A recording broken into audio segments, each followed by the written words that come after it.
Hello and welcome into Boilermaker Lounge Friday edition. Of course, during the off season, it's only Friday editions unless we find more to get. But I am Sam Springer, as always, joined by Grant Floor. Grant, welcome back after a week off. Yeah, I tell you, these last couple of weeks have been crazy for me. I barely was able to squeeze in this week's recording, so um, Well, you're but we lucky. made it. That's the important thing. But I don't know if it's just me getting excited or what, but I feel like I've been thinking about Purdue basketball quite a bit in the past week or so, and they've had some good things happen. Like I said, in the past week or so. So I think we got some fun stuff to get into today. Yeah, there have been offers extended, a couple of new offers extended by the coaching staff. And if you watched last week's episode, it was just me because Grant was off at an air show. I talked about Coach Painter going after 4 and 5 star recruits like he should be doing, and they extended a couple of offers out this last week as well. But we're going to talk a little bit about backcourt news with for the Boilermakers. Grant Omer is on campus. He's in West Lafayette, and he looks great in old gold and black.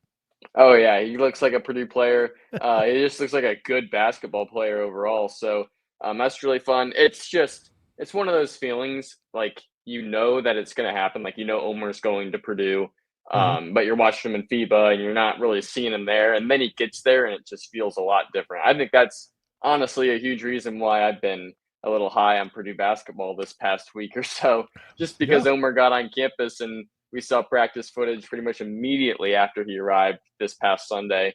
Um, and so that's been a lot of fun just to see him in the practice facilities and right. going to work. And we've just seen some good actions from him, like coming off dribble handoffs, knocking down some mid range jump shots, and just getting involved. And he really looks like he fits well. I'm starting to be more and more of a believer in him. Not that I wasn't already, but yeah, he is looking really nice so far. Let's take it in for what it is. Those practice videos that we're seeing posted by Purdue, you're only going to see the good plays. I get that, okay? But at the same time, uh there are some glimpses, some better glimpses than what we saw from the FIBA tournaments. We talked about how we could see just his court vision is fantastic. He knows how to distribute the ball, but maybe he's hesitant because he doesn't know about those guys that on his team. The shots that or the clips that they showed, he didn't look hesitant. He didn't look gun shy. He didn't. He looks like he didn't look like a freshman. Let's say it that way. He did not look like he was a freshman coming in. And don't get me wrong, Antoine West Jr. hasn't looked like one, either. And Benter, granted he's a redshirt freshman, but he hasn't looked like, somebody that. And he practiced with the team all last year. But the fact that Omar looks like he is very much in his element with Purdue. Yeah, he does not strike me as the kind of guy that would come in and be timid, even as a freshman. Right. I mean, from what you've seen in FIBA, just the way that he plays, he's not somebody that's going to come in and just kind of try and feel things out. Like he's going to be active and assertive pretty much right away.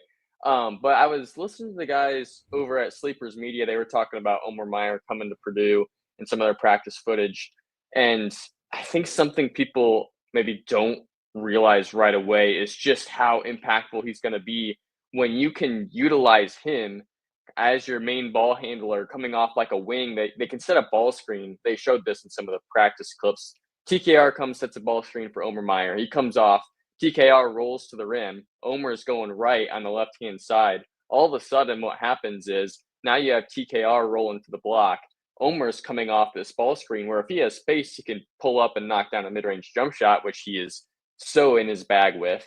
And then on the weak side, you can have Fletcher Lawyer and Braden Smith, or Braden Smith more on the weak side, Fletcher Lawyer in the corner. That's two elite 3-point shooters, potentially the two best shooters in the sport, coming off passes from Omer Mayer, or Omer shoots and scores, or he has TKR rolling to the block, or a dunker at the 5. Like, this is what makes this Purdue offense so unguardable. Like, what do you do if you're a defense? I I am laughing because you're absolutely right. It just on the surface. Granted, we haven't played a game yet. Which, Grant, Friday, August 1st, we are 95 days away from the regular season. Just saying, we're under 100 days. So, but we haven't played a game yet of a regular season. We haven't played any exhibitions, nothing. So there are chances things could go wrong. There are chances that injuries could happen. Don't want that to happen, obviously, but the way things, it just seems to keep getting better. It just keeps getting better. And you know what? If we run into an issue where Antoine West Jr. cannot redshirt because he's just too darn good to put on a red shirt, that is a good thing to me because it just keeps getting better. And Coach Painter doesn't like to rotate more than eight near the end of the season because he likes to have that good rotation. He might have to expand out a little bit if he has to, but if he doesn't, there are going to be some really, really good players getting DNPs. Right. No, I like a lot of this practice footage we've seen prior to Omer. Like they released 5 minutes of 5-on-5 footage that was really fun to watch, and some other miscellaneous clips. Antoine West has actually been featured in quite a bit of them. You've seen him knock down long range shots where he's just pulled up or spot up from way downtown. You've seen him drive, defend. You've seen him do a lot. And from what it's looking like, you're absolutely right. He might be too good to redshirt. It's very realistic that he might have to take or be higher up in the rotation than a guy like Jakari Harris, which is crazy because I am really high on Jakari Harris. I think he has a great opportunity to have a good season. But Antoine West is working his way in there. And it could, listen, the Purdue social media team is not dumb. They are not going to just display all of their cards for the wide world to see in the summer. Like we still haven't seen Braden Smith and Omer Mayer play together. We still haven't seen some of those things that Purdue will likely make a living on come the season. So it could be that they're just trying to give some light to these guys that are young and that are developing. Sure. But at the same time, you can't show those clips if they don't happen. Those point. Antoine West clearly did what we saw. And so regardless of what the other guys are doing, Antoine West is having a great summer and is looking really good. And that's undeniable.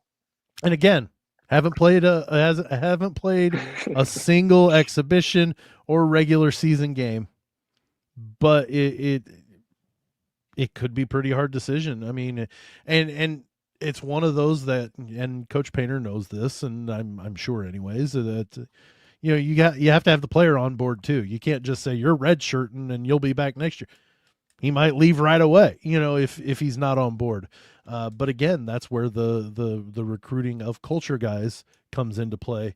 But Dustin Schutte said that the fact that Trey Kaufman-Renn did redshirt, and now he's turning into what he is. He can kind of be helpful in that. Look, if you can give us a redshirt year, we will help you develop into something like TKR. Yeah, I feel like a lot of guys in college basketball see a redshirt as kind of a really bad sign with you in that program. Like, we're going to redshirt you. We just don't have a spot for you. You better transfer. You better do something because it's not working out. At Purdue, that's not the case. And there are so many examples of guys. Trey Kaufman-Renn, probably the biggest one to this point because he became an All-American. But even guys like, I think Stasha Stefanovic was a redshirt. Mason Gillis, he was a redshirt, I think, too? Or was it? I don't remember if he was. I don't believe he was. Maybe there was one of those guys in that class was a redshirt. I can't remember who it was. But yeah, there are multiple guys that ended up being starters and playing significant roles on good Purdue teams that redshirted. And so you have all those guys you can point to as saying, this is what we're going to do with you, but you have to wait a year and wait your turn. And that's really valuable to this Purdue program. Well, and then you have Jack Benter, Right. who is on this roster as well, along with TKR, that he redshirted last year. Now we've got to find, or they've got to find some playing time for that young man too. And but like I said, just keeps getting better and better. And as for the other part of this year's backcourt, Grant, uh, Braden Smith and Omer Mayer both were invited to an elite camp, but Braden is actually there now, and we think that Meyer maybe just decided to forego that and go to campus and start getting into the groove of things. Yeah, based off a little social media watching, and it seems like Omer Mayer is still on campus while Braden's out at that elite camp. I've seen Braden in some footage from highlights of that Chris Paul camp, and we've seen Omer in a photo of when some of the alumni from Purdue came back to play some pickup basketball at the same time as that camp. So 1 + 1 should equal 2. Unless Omer can teletransport. Right, or somehow we have our timing off. Right. But no, that's what it looks like. Both got the invite. Omer declined. Braden's out there, and it's just a great opportunity to kind of play some basketball and get more specific development as far as point guards. And not that necessarily Braden is in dire need of that. He's the best point guard in the country, but still just a great opportunity and a great honor just to go to a camp like that. Well, and he's not necessarily a top NBA potential, so he might be going out there to get that portion of the learning the game, because point guard is a point guard. Not really. You get to the pros, it's a little bit different. The NBA is a little bit of a different style, and you've got to do some other things and whatnot. And do I think Braden could be a fabulous NBA point guard? Yeah, I think he could. I mean, height doesn't mean anything in the NBA, and you see some of the things that he does to some of these college, in these college games. He's doing NBA things in these college games. So I think maybe he's looking at that CP3 camp as maybe a way to develop his NBA skills a little bit more and fine tune them and get him around and ready for the NBA. Not that he's looking past this season. You got to watch out for your future though as well. Right, it's a great point. Like, he will definitely be pursuing an NBA or at least some sort of a professional career. Yeah. Level. Yeah. So I think going to that camp for that reason is a great opportunity for him. And like you say, height isn't everything. The best point guard potentially of all time is Steph Curry. If not, he's up there. A lot of people consider Steph Curry to be the best point guard. Is he a point guard or is he a shooting guard? As far as I'm concerned, he's a point guard. I think as far as most people are concerned, he's a point guard. I've heard a lot of Steph Curry. Shooting guard. Now he shoots the ball quite a bit, but right. But when I think point guard, I think one that can score but distributes more. Yeah, he doesn't necessarily. So like John Stockton would be my prototypical point guard. He doesn't necessarily fit the stereotype because he is obviously much more of a primary scorer. But I think, to me, if you're gonna bring the ball up and be the primary ball handler, like he is the one that brings the ball up the court most of the time for Golden State, always has. And you're kind of in control of the offense. To me, that's kind of where you get that point guard definition. I'm not arguing necessarily. To me it doesn't fit, but that's me. I see what you mean. Either way, he's 6 foot tall. He's no taller than Braden. He might be 6'2", maybe slightly.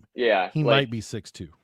And he's found a way not just to survive in the NBA, but to thrive in obviously a major way with all his accolades. So, Braden Smith, you can't knock him just because of his height or his size. Like, anybody, if they develop the right skill set, can succeed in the NBA.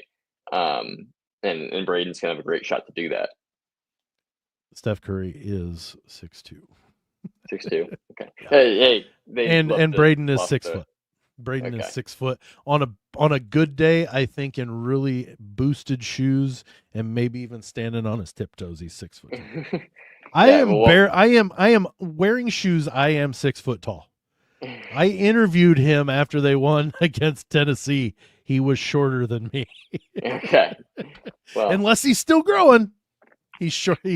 I think you can just about knock off an inch or two of any Division One college Right, basketball player from right, their roster or their listed height on the roster. right. So, yeah. I was gonna say I saw that and I'm like, wait a second, he's not taller than me, but that's okay. Hey, I once called myself 6 foot tall without shoes on, and now I'm 5'11 1/4.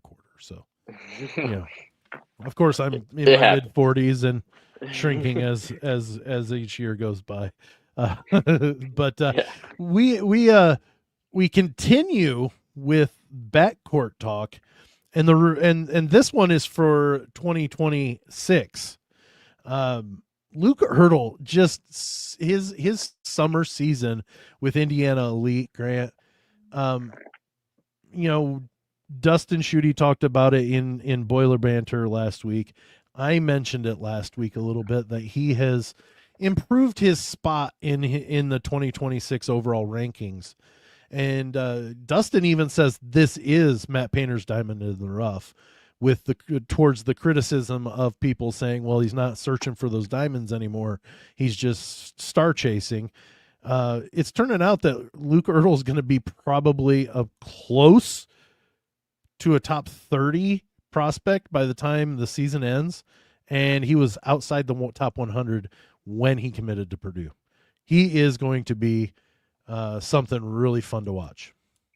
Yeah, there aren't many guards at the high school level right now across the country that you confidently say are playing better basketball than Luke Ertel right now. Right. The way he's scoring the ball and the way he's just doing everything that a guard should do, especially a guy that might play point guard.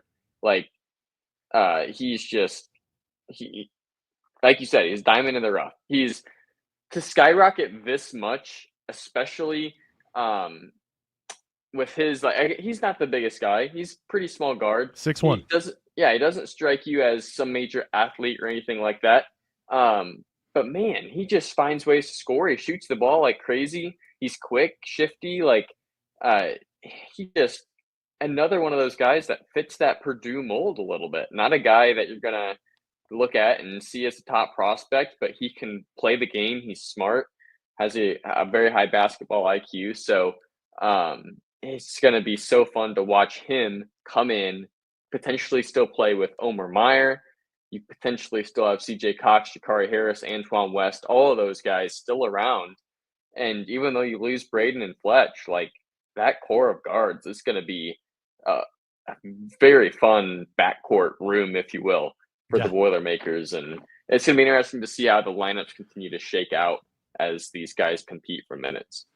I don't know what 3SSB stands for, but he just finished the 3SSB circuit with the Indiana Elite. He averaged 19.2 points, 5.4 assists per game, shot over 40% from behind the three-point line. He also posted an assist-to-turnover ratio of 2.32. That means the kid's not turning the ball over, and he's dishing it out. And he is putting up, granted, high school level, but he's putting up Myth style type of numbers against these upper elite type of AAU teams in these circuits. And you can see why he is catapulting up those rankings. You absolutely can see it now. Yeah, and even Braden had a turnover issue his freshman year. He turned the ball over at critical times, turned it over a lot at times. So for Luke Ertel to be kind of seeming like he's not having that issue now, not to say that he won't when he gets to Division I college basketball, but to be a guy that's capable of taking care of the basketball is a huge thing, especially for a Purdue team that typically is a strong rebounding team. If you're a strong rebounding team, especially offensively, turnovers kill you. Turnovers were the one thing that would kill Purdue when they had Zach Edey, because even getting a shot up gave you a 50-50 shot that Zach Edey would get the rebound and put it back in. At least that's what it felt like. It wasn't actually true. Yeah. So it's just for Purdue especially, I feel like turning the ball over or lack thereof can really make or break whether or not they win basketball games. And so to bring in recruits that are already strong in that area certainly means a lot. Yeah, it's making the fact that when the sadness comes in that says, we've only got one more year of Braden Smith, Fletcher Lawyer, TKR, and then you go, oh, but we've got Luke Ertel coming in, we've got Antoine West Jr. that's going to be there. Oh, by the way, Omer Mayer probably, I'm going to say he's not leaving after 1 year because I don't think he's going to really be able to develop and stretch his collegiate legs yet. I think we'll have him for at least one more year. It'd be nice for more, but we'll take one more year. Ertel, all those guys, Benter, and I know there's probably a high percentage chance that some of them, at least one, if not more of these guys won't be on the roster after this year as well. The ones that should be returning or have eligibility to return.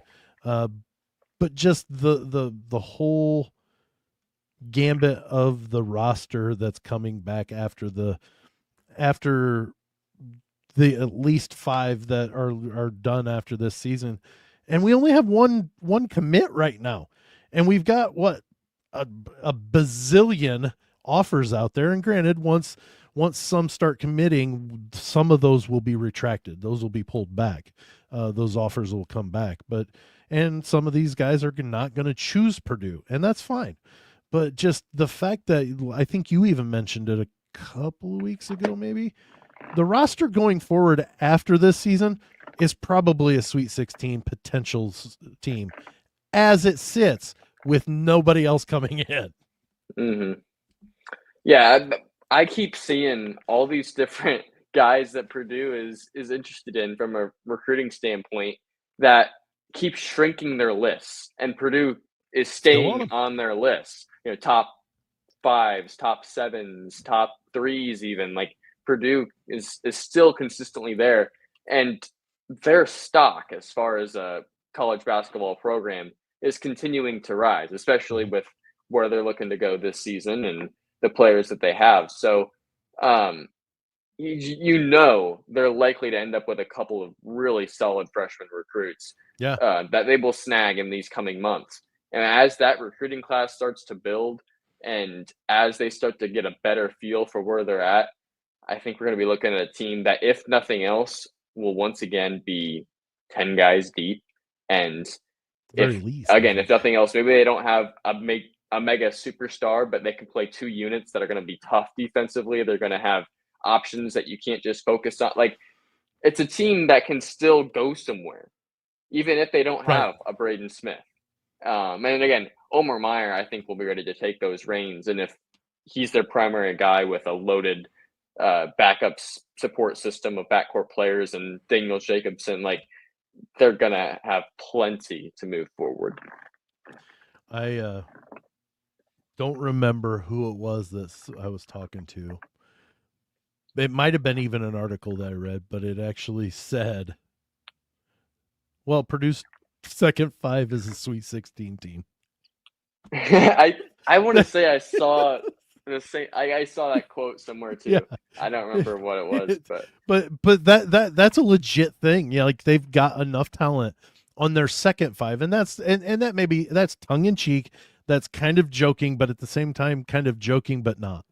Because just that second 5 is as loaded and would start at probably 60% of the schools other than Purdue.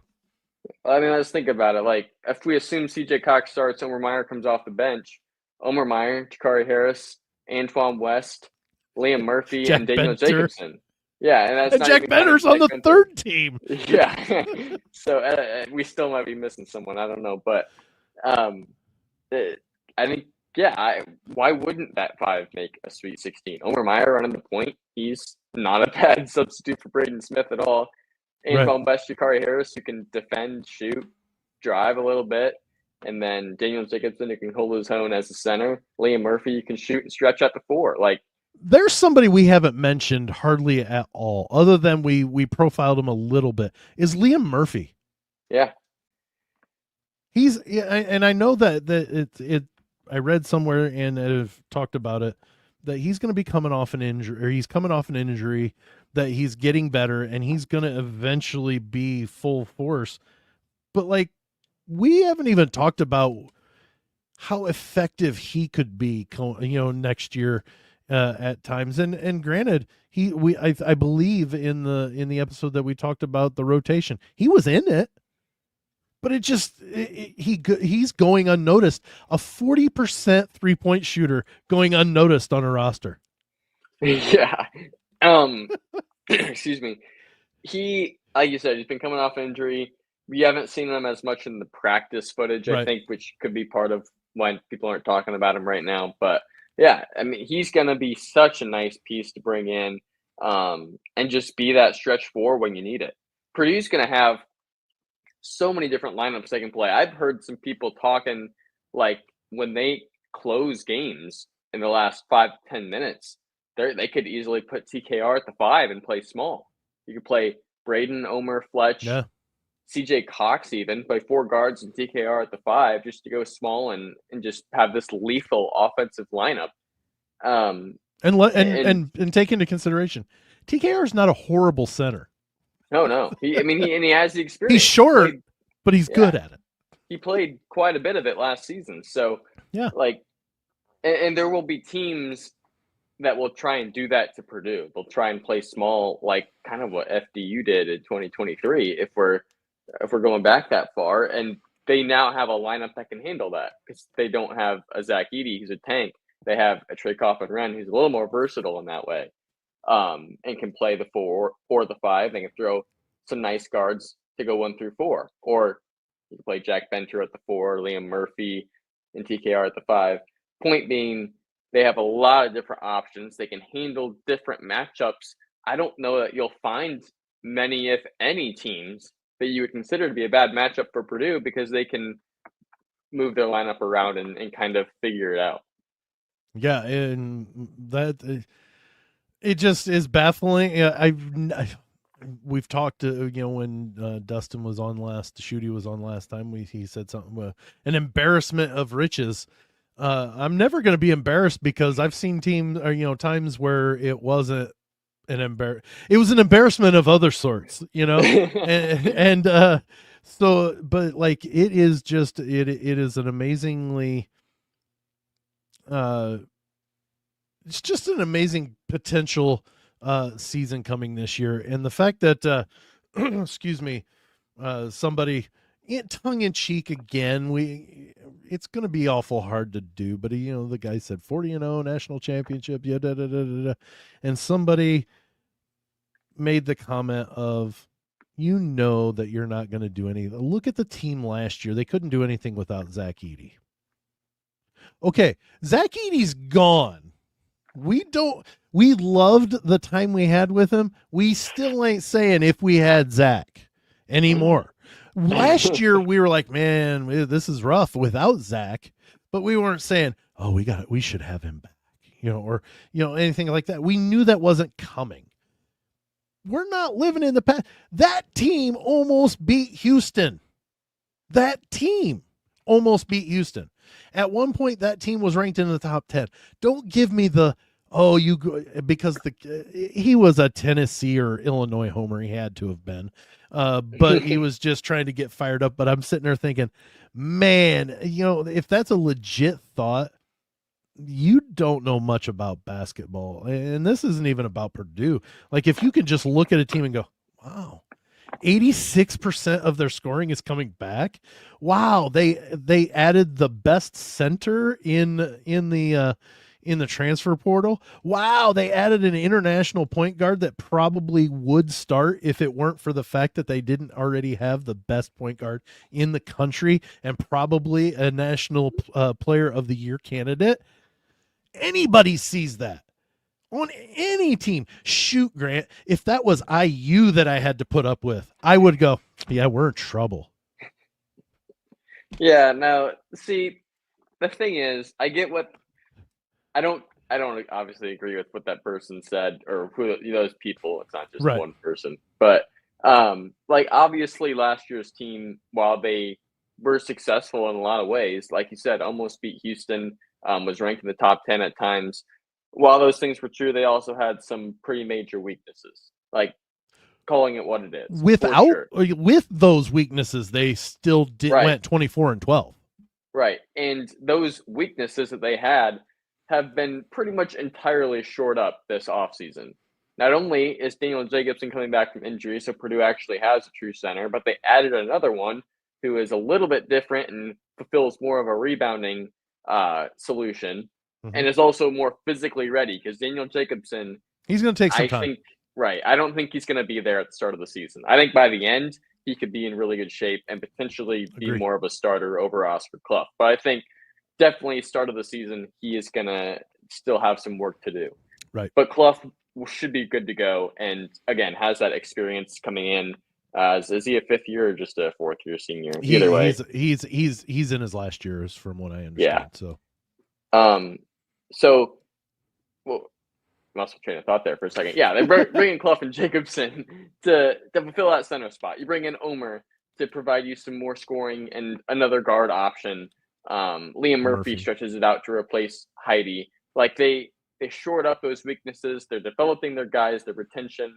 All of those things makes this team a very different team from last year. Even though, like you said, they brought back 86% of their scoring. Still a very different team from last year. They're taking a team that was good and they're upgrading it and kind of morphing into a championship level program rather than just a solid top 15 or 20 type program.